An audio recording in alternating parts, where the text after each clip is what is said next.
ボーイズ&ウィルズ TV ご案内役の司です。そしてゲストはこちらの方、お名前は？上野太郎と申します。年齢は？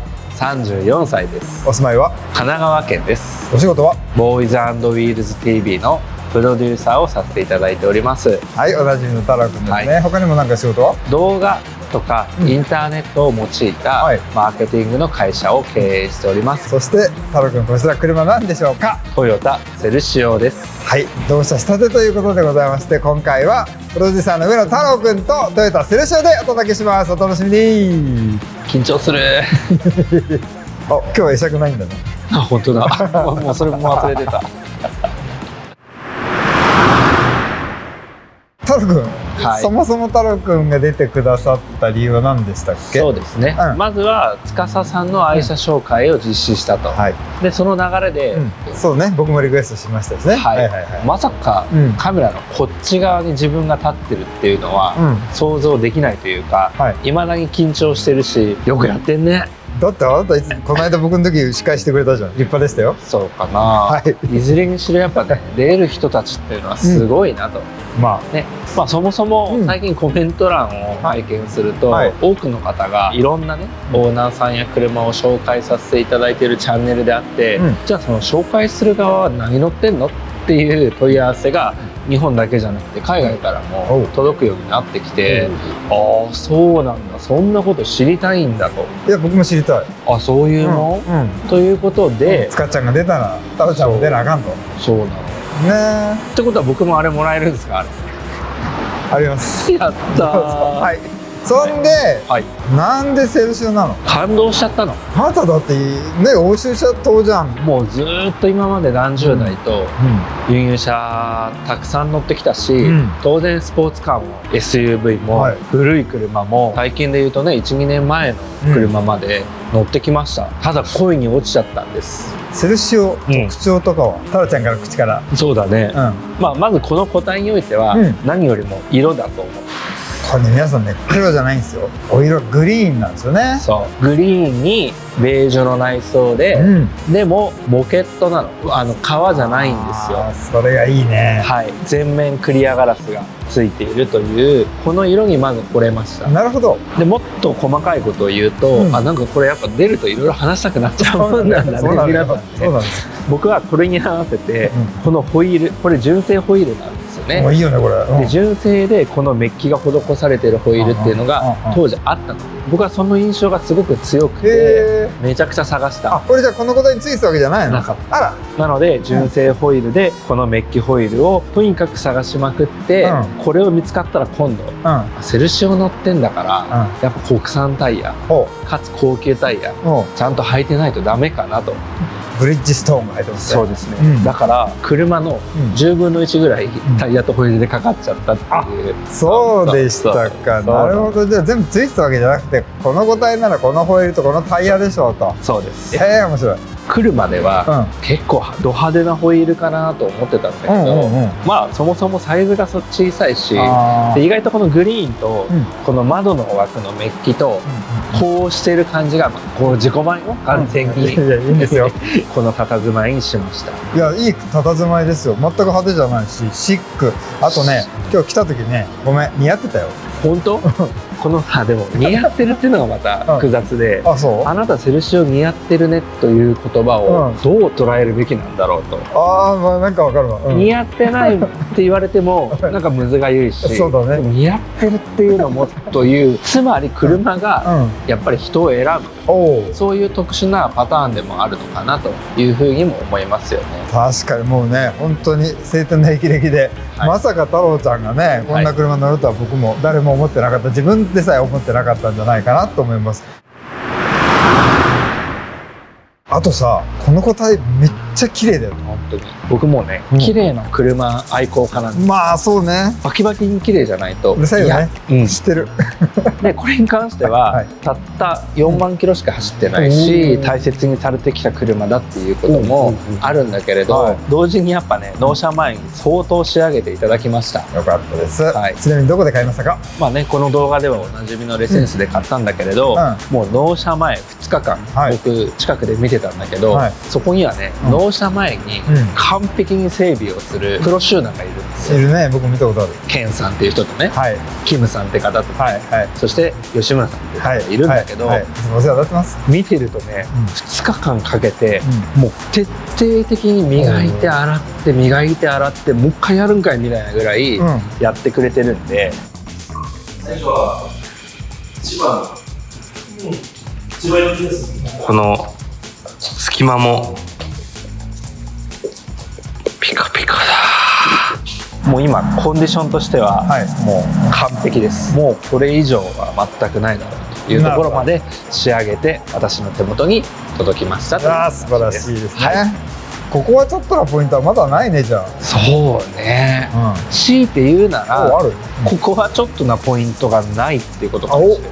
本当にいい車なんですよ。そこまで太郎ちゃんが言うのはなぜなのか、乗ってみるもん。そうまずはもう本当乗って感じていただきたいです。多分世の皆さんもセルシオという存在はご存知だとは思うんですよ。はい、知ってますよ。セルシオってなんとなくこんなんだよなみたいな。もうそうね、勝手なイメージしかない。そうで終わっちゃってる。終わっちゃってます。乗ったこともない。そう終わりながらみんな輸入車を一通り行くんですよ。もう僕も本当繰り返しになるけど、散々乗ったその挙句たどり着いたセルシオなんで。はい、まあまあまだね34歳だからね、やっぱりね出てくれるとよう喋るわ。本当ね意外と喋れるんだなとなんかちょっと楽しくなってきました。塚さんのおかげです。よかったよ、よかった。ということで乗りましょうか。そうだね。乗らないとねよくわかんないっていう太郎ちゃんも言ってたんで、乗ってみましょう。じゃあ行きましょう。乗ってみましょう。お願いします。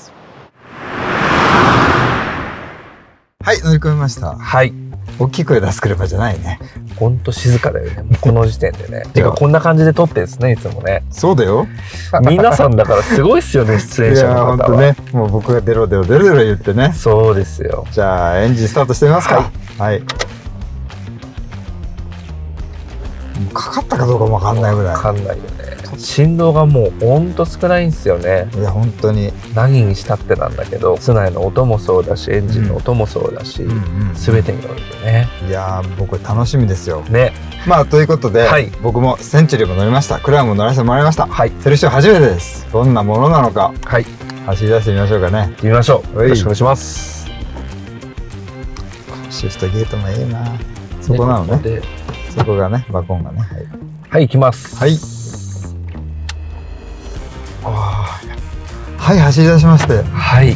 あ、カチャッとね、ドアロックが閉まって。この音もいいよね。大好き。いや、静かっていうか、滑らかっていうか。本当に。穏やかというか。2代目のセルシオ。3代目です。あ、3代目か。はい。そうかそうか。どうですか。いや、もう驚くよね。納車したてではあるけれども、1000キロ乗ったんだっけ。はい。もう納車して。夜に納車、その翌朝っていうか夜中っていうか、そこから僕は1200キロを走ってきました。どうでしたか。疲れなかったっていうのがまず一つですね。シートも結構、ソフトといえばソフトではない？ソフトですよ、かなり。そうすると結構疲れやすいかなっていう。そうそう、僕もなんかその、一般道を走って、すごく乗り心地がいい車だったっていう印象は強くあったんだけど、高速道路に乗ると逆にふわふわすぎて、疲れちゃったらどうしようっていうのがあったんですよ。なるほどね。でも結果疲れませんでした。厳密に言うと、ドイツ車のようなどっしり感とか、ドイツ車のような制動力みたいなのがない。どちらかというと、すごくヒラヒラしてふわふわしてるんですよ。フランス車みたいなってこと？あ、そっちに近いかもしれません。ただだからといってそれが不安定になるところはなく、日本の高速道路で絶妙な塩梅かなっていう感じがしました。でも思ったのが、今こうやって自然とドイツ車のサルーンと比べてどうかっていうふうに最初は思ってたのね。やっぱりドイツ車を基準に考えがち。で当時そういうことを狙ってただろうしね。そうだよね。ただ500キロぐらい走った頃から、あ、全然違うんだと。全くアプローチが違うし、ドイツ車にはドイツ車の、そして日本車のトヨタセルシオにはセルシオの美味しい領域があるんだっていうことを知るようになるんだよね。半分ぐらい距離走ると。その美味しさは結構味わえた感じで、このかな1000り、キロで、1000キロ、1200キロでやっぱ存分にそこを感じれたし、やっぱそれぐらい一気に最初に走ってよかったなと、分かることができたなっていう感じがしました。途中ね、街も走ったりしたんですよね。京都は街の中を走ったんですけど、やっぱそこはそこで、一番スイートスポットだなと、本当走る応接室だなというふうに思いました。なんか走る応接室といえば、この車はリッツ・カールトンの客室を参考にして作ったとか。そうみたいですね。当時の資料によると、内装のデザインとかは、当時のリッツ・カールトンの内装にインスピレーションを得たし、このシートに関しても、とある航空会社のシート、ファーストクラス。ファーストクラスのシートを模して作ったっていうふうに記録が残っているんで。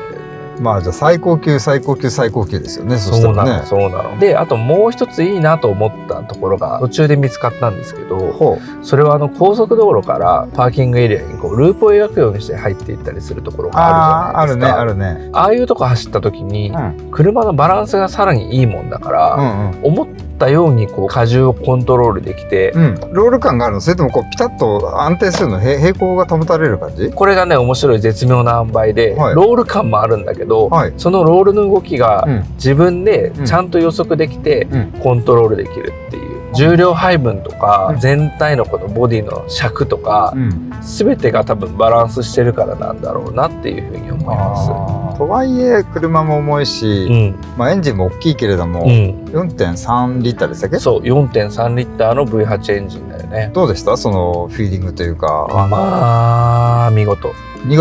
例えば、そのさっきエンジンかけた時とかも振動はないに等しいじゃないですか。ないに等しい。でこれが高速域でもずっと続くんですよ。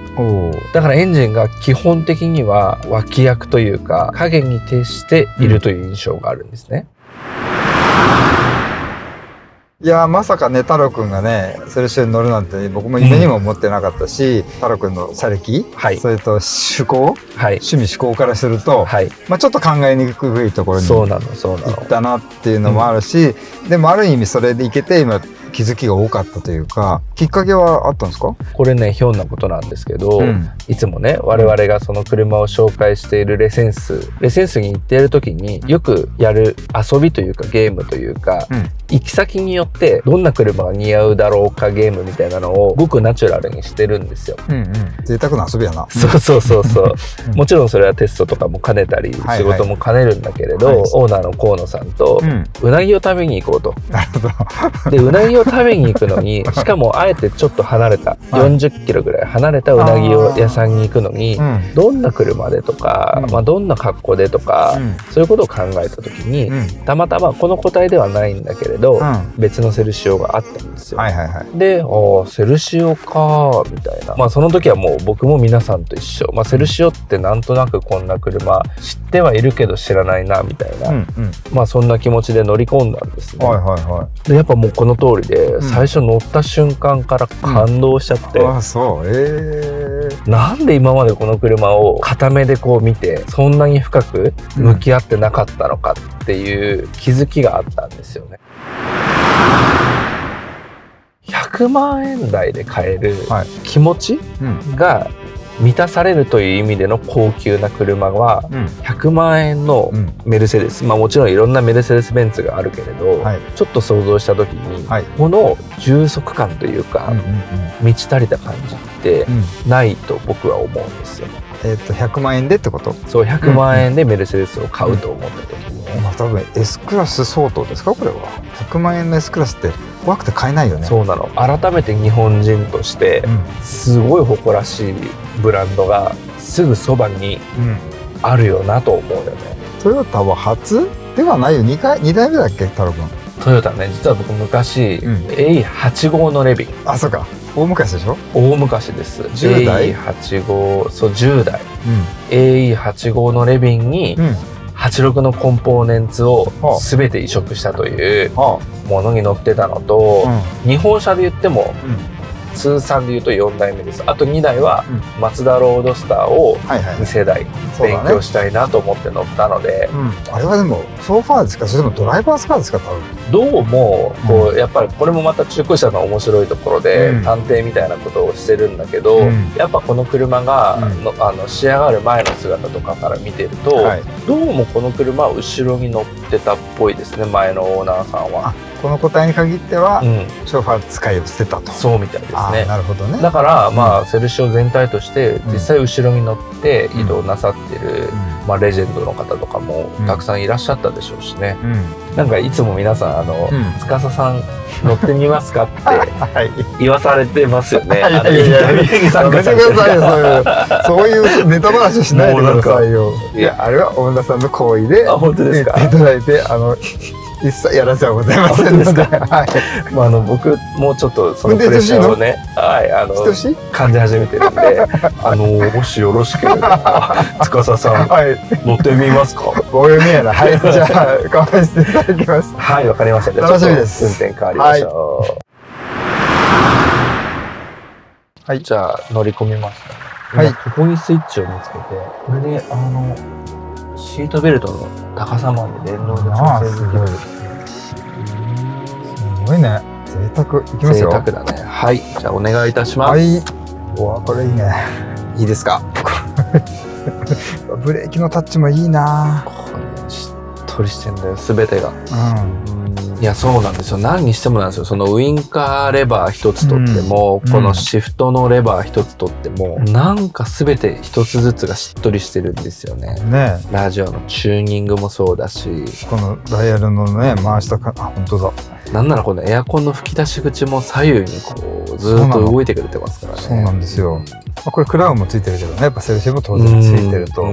内装の色合いも冒頭で触れたけど、やっぱりこのベージュで、この明るいウッド、ちょっとバイオリンみたいな色。ああ、そうだね。オーケストラの木の楽器っぽいよね。そう。でかつこの同じベージュ系統なんだけど、もう一つグレーの表皮があったりとか。そうそうそう。この色の組み合わせじゃないと絶対買ってなかったと思うのね。そうなんだね。時期はまだ分かんないね、じゃあね。分からないね。買ったばっかりだし。まあただね、九州と東京の片道の動きで見た時に、リッターがまあ意外と11キロいくし、だからまあ思ってたほど劣悪ではないなと、エコノミーの面でね。そこは一つ安心したところだしね。こうやって今回司さんがこのセルシオに感動してくれたじゃないですか。いや、すごいなと思って。で、多くの人が多分感動した。多くの人が感動してくれると思うのね。だからいろんな人にこの車を乗ってもらいたいなと。この感動を共有したい。なかなかさっきからタラコも言ってるけど、知ってるようで知らなかった車だし、乗ったことある人っても本当にね、一握り一つまみだろうから、本当に日本の頂点にあった人の車っていうのは知っとくべきですね、これね。そうだね。やっぱ外ばっかり見てちゃダメだなと。やっぱり自分のそばに本当に良いものがあって、自分のそばに本質的に良いものっていうのがあって、実はそれを見落としてるっていうことが人生においてもあるだと思いました。いろんな気づきがそこからまた本当にね、車から学ばせていただくことは多いよね。多い。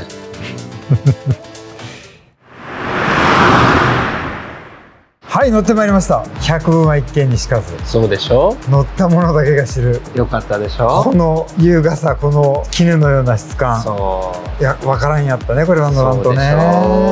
やっぱ車の一番面白いところっていうのは、今の価値観じゃないと。要するにこういうスタイルだとかさ、なんとかリセールバリューだとかさ、人気車がとかなんとか、みんないろんなことを言うんじゃないですか。言いますよ。でもやっぱり一番車の面白いのは、価値観が崩された時、思いもしなかったところに宝物があった時っていうのが、やっぱ車趣味の一番面白いところだなと。よかったね、太郎くんにもそれが訪れて、いろいろ乗ってきたのにまさかここでこんなことになるとは。そしてまたこの価値観って変わってくるはずだから、多分そうだろうね。そう、それはもう大歓迎。そうだよね。でもここ通らないと次の価値観にもいかないし、きっとそうなんだろうね。いや本当に。そしてね、トヨタもね、これ作った時ね、のできたなって思ったと思うよ、これは。そうだよね。やっぱりこれだけの車を作ったら、エンジニアさんも達成感絶対あるだろう、ね、ある。やっぱね、最高峰の名に恥じないね、マジでいい車。しかもそれが色あせてないっていうね。そうなんですよ。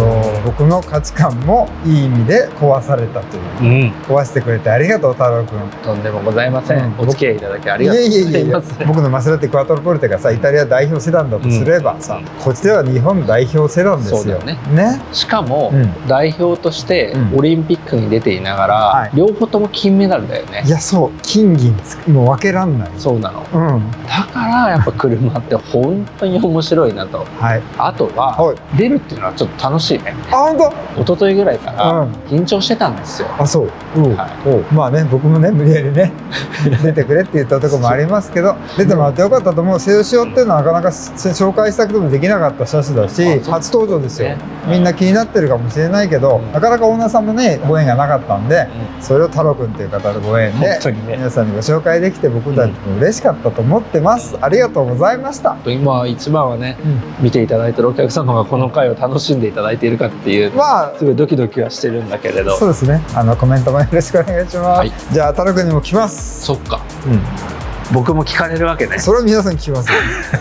あなたが考えた質問だもん。いきますよ。100点満点中、トヨタセルシー100点満点中何点でしょうか。どうしよう。98点。あれ、すごいいい点じゃん。98点。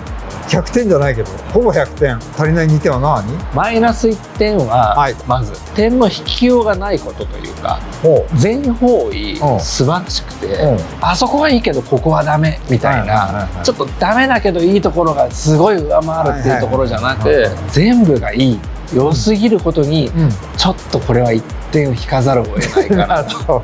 考えすぎ？いや、まあ100点じゃなくて、まあ1点ぐらい引いとくかぐらいの感じか。もう1点引くなら、今度どちらかというと僕側の問題なのかもしれないけど、良すぎてもうこれがいいやと、もうあと10年も20年もこういう車に乗ってたいなっていう、この自慢の物欲がなんか消えてしまっているんじゃないかっていうところで、マイナス1点、98点。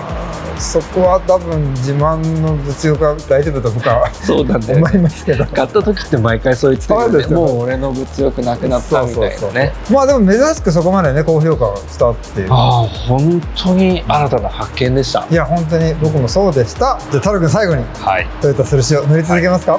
乗り続けまというふうにあえて宣言しとかないと、さっきの話じゃないけど、やっぱりいろんな車僕乗りたい。まあそりゃそうで、その魅力をやっぱりいろんな人に僕は面白さを伝える、勝手ながら使命を持ってると思ってるので、だからやってるもんね、僕らもね。そうなんです。なのでこの車はいい、もちろんこれは維持し続けたいし、もしかしたらこっそりこれも持ち続けてるかもしれない陰で、とはいえ気持ちとしてはもっと広い文化とか、広い時代とか、そういったものに触れていけるように精進していきたいなというふうに思っています。そうですね。再来月太郎くんの新車の紹介がないように僕らも期待してますんで。ということで今回はボーイズ&ウィルズプロデューサーの上野太郎くんとトヨタセルシオでお届けしました。また見てね。はい、ちゃんと手振ってよ。ありがとうございます。あ、いつもと同じだね。手振ってくんないんだ。バイバイ。